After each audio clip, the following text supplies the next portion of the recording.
ఈరోజు అంగారక సంకటహర చతుర్థి. అసలు సంకటహర చతుర్థి అంటే ఏమిటి?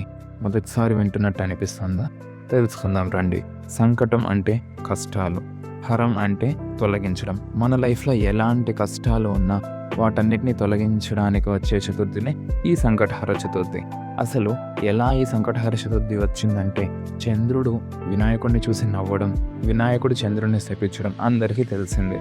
కానీ తప్పు తెలుసుకున్న చంద్రుడు వినాయకుడి దగ్గరికి వచ్చి క్షమాపణలు కోరగా, వినాయకుడు శాంతి పొంది ఎవరైతే ఈ సంకటహర చతుర్థి నాడు నన్ను పూజించి చంద్రుడిని చూస్తారో వాళ్ళకి కష్టాలన్నీ పోతాయని వరం ఇస్తాడు.